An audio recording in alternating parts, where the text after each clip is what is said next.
ఒంగోలు నియోజకవర్గంలో అవ్వాతాతలకు పెన్షన్ల పంపిణీ కార్యక్రమంలో దామచర్ల జనార్దన్ అదరగొట్టారని చెప్పుకోవాలి.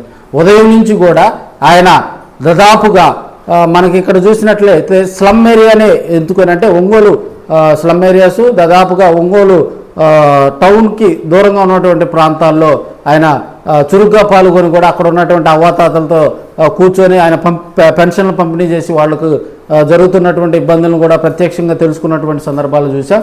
దాదాపుగా మనకి ఇక్కడ 16వ డివిజన్ అంటారు, దాన్ని మనకి అగ్రహారం గేటు అవతలు కూడా ఆయన తిరగటం, అదేవిధంగా మనకి ఎన్టీఆర్ బలరాం కాలనీ దాదాపుగా ఇక్కడ శ్రీదేవి శ్రీనివాసాలు దాటిన తర్వాత కూడా అదేవిధంగా వెంకటేశ్వర కాలనీ ఇవన్నీ కూడా స్లమ్ ఏరియాలుగా ఎక్కువగా చెప్తూ ఉంటారు. వారందరికి కూడా ఆయన పెన్షన్లు పంపిణీ చేస్తూ వారితోటి కూడా ఆప్యాయంగా మాట్లాడటంతో వారందరూ ఆశీర్వచనాలు కూడా దామచర్ల తీసుకున్నాడని మనం తెలియజేసుకోవచ్చు.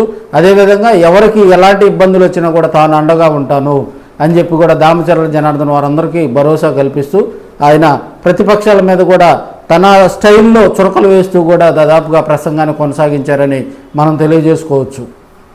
ఎన్నికలప్పుడు వచ్చేది పోయేది కాదు, ఉండేది ఇంత మెజార్టీ ఇచ్చిన తర్వాత ఇదే మాకు పరీక్ష అనమాట. ఇది 1 సంవత్సరం లోపల మ్యాక్సిమం ప్రాబ్లమ్స్ అన్ని కూడా సాల్వ్ చేయాలి. పెన్షన్ లేని వాళ్ళకి పెన్షను, ఇల్లు లేని వాళ్ళకి ఇల్లు, ఇవన్నీ కూడా చేయాల్సిన బాధ్యత ఉంది. అవన్నీ కూడా మన బూత్ ప్రెసిడెంట్, డివిజన్ ప్రెసిడెంట్ బాధ్యతగా అవన్నీ కూడా తీసుకొచ్చి ఇస్తే నేను కూడా వీళ్ళతో కూర్చొని దాన్ని ఏం చేయాలో అవన్నీ కూడా పనులు కూడా పూర్తి చేస్తానని చెప్పి కూడా మీ అందరికి కూడా నేను తెలియజేస్తున్నా. ఈరోజు మన షబీర్కి మనందరి తరఫున హ్యాపీ బర్త్డే చెప్తున్నాం.